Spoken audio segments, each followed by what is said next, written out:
Magandang buhay, kabamba! Kumusta po ang inyong Pasko? Sigurado naman akong masaya ang lahat kahit wala tayong masasarap na handa. Basta ang importante, kasama natin ang ating pamilya. Itong isi-share ko sa inyo na aking niluto ay late upload na. Hindi ko kasi maharap ang mag-upload sa mga nakaraang linggo. Nagkaroon ako ng kunting time ngayon na i-edit ito. Kaya tara, samahan mo ulit ako dito sa aking kusina. Manood, matuto at mag-enjoy. Welcome po ulit dito sa Bamba's Kitchen. Simpleng lutuin lang ang aking isi-share sa inyo. Dahil patsam ito, patsamba-tsamba. Nagpakulo lamang ako ng tubig dito sa kawali. At nung kumulo na, nilagay ko naman yung ating tahong. 1 kilo lang yung ating niluto dyan. Yan, ang bilis ng transition niya. Nung bumuka na yung ating tahong, akin na itong hinango. At hinayaan ko itong lumamig. Tsaka ko ito tinanggal sa shell. Naisipan kong magluto nito dahil minsan nakakasawa naman lagi yung ating ginigisa lang siya sa kamatis at nilalagyan ng dahon ng ampalaya o kayang sili. Para maiba naman. Sa 1 kilo, yan lang yung aking nakuha na laman.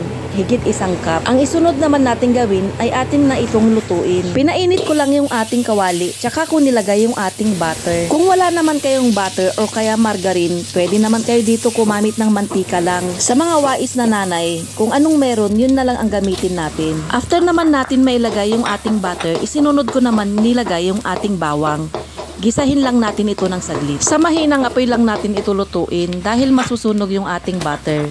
Tsaka ko naman sinunod na ilagay yung ating sibuyas. After naman magisa yung ating sibuyas, naglagay na ako dito ng oyster sauce. Masarap din kasi ang oyster sauce, medyo manamis-namis ang lasa niya. After naman ng oyster sauce, nilagay ko na yung aking ginayat na bell pepper. At nilagyan ko na rin ito ng pinong paminta. Tsaka naman natin ito imekos-mekos. O, diba? Sumusunod sa trending. Ikaw insan, nakapag-mekos-mekos ka na rin ba? After ko naman maigisa yung ating bell pepper, inilagay ko na yung ating tahong. At nagdagdag ako dito ng kunting soy sauce. Naubusan na pala ako ng chili flakes kaya fresh na sili na lang yung aking nilagay. Mas masarap din kasi ito pag may kunting anghang. Sa mga manginginom dyan, pwede ito pang pulutan. Kaya try mo na. Isinunod ko namang nilagay yung ating onion leaves. Ganito lang kadali lutuin ito, kabamba. As simple as ABC na naman ito na recipe. Kaya kung nag-iisip ka ng ibang luto ng tahong, try mo ito, kabamba. Alam kong magugustuhan mo ito. Medyo nakukulangan ako ng lasa ng paminta kaya nagdagdag ako dito ng kunti. Kaya minsan kailangan din natin mag-explore ng mga lutuin na naiiba. Yung sarili mong version, minsan talaga pag nagluluto ako, hindi ko sinusundan yung talagang original na recipe. Kasi kung anong sangkap lang yung nandito sa bahay, yun lang yung aking ginagamit. Maglalambing lang pala ako sa'yo.